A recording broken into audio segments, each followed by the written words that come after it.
വ്യത്യസ്തമായ രുചിയൂറുന്ന ഒരു മത്തി വിഭവം കണ്ടാലോ. മത്തി ഫ്രൈ ആണ് കേട്ടോ.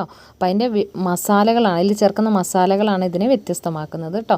വൃത്തിയായിട്ട് കഴുകി വൃത്തിയാക്കി വരഞ്ഞുകൊണ്ടിരിക്കുന്ന മത്തിയിലേക്ക് 1 ടീസ്പൂൺ അളവിൽ മുളക് പൊടി, 1/2 ടീസ്പൂൺ അളവിൽ വലിയ ജീരകം പൊടിച്ചത്, 1/4 ടീസ്പൂൺ അളവിൽ കുരുമുളക് പൊടി, 1/4 ടീസ്പൂൺ അളവിൽ മല്ലിപ്പൊടി, 1/4 ടീസ്പൂൺ അളവിൽ മഞ്ഞൾപ്പൊടി, ആവശ്യത്തിന് ഉപ്പ്, അതുപോലെ തന്നെ 2 തണ്ട് കറിവേപ്പില, പിന്നെ അരമുറി നാരങ്ങയും കൂടി അതിലേക്ക് നന്നായിട്ടൊന്ന് പിഴിഞ്ഞൊഴിച്ച് കൊടുക്കുകയാണ് കേട്ടോ. ഇതിൽ ചേർക്കുന്ന മല്ലിപ്പൊടി അതുപോലെ തന്നെ പെരുംജീരകത്തിൻ്റെ പൊടിയൊക്കെയാണ് ഇതിനൊരു സ്പെഷ്യലായിട്ടുള്ളൊരു ടേസ്റ്റ് കൊടുക്കുന്നത് കേട്ടോ. ഇനി ഒരു സെപ്പറേറ്റ് ആയിട്ട് വേറൊരു സാധനം കൂടി നമ്മൾ ചേർക്കുന്നുണ്ട്, അത് വഴിയെ പറഞ്ഞുതരാം.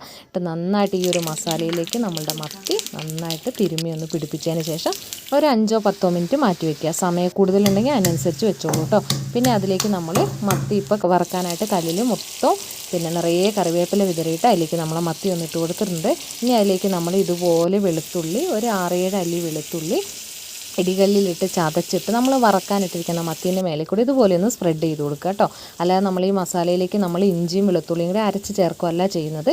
മത്തി വറക്കാനിട്ടതിന് ശേഷം ഇതുപോലെ ഒന്ന് ചതച്ചിട്ടൊന്ന് സ്പ്രെഡ് ചെയ്ത് കൊടുക്കുകയാണ് കേട്ടോ. ഈ ഒരു പിന്നെ സ്പെഷ്യലായിട്ടുള്ളൊരു ടേസ്റ്റ് ഇതിന് ഈ ഒരു പെരുംജീരകപ്പൊടിയും ഇതുപോലെ തന്നെ ഈ ഒരു വെളുത്തുള്ളി ചതച്ചതും കൂടി കൊടുക്കുന്നുണ്ട് കേട്ടോ. എല്ലാവരും ഒന്ന് ട്രൈ ചെയ്ത് നോക്കണം. നമ്മുടെ എല്ലാവരുടെയും ഇഷ്ട വിഭവമാണല്ലോ മത്തി. അപ്പോൾ ഇതും കൂടി ഒന്ന് ട്രൈ ചെയ്യൂ കേട്ടോ. അപ്പോൾ താങ്ക് യു ഫോർ വാച്ചിങ്.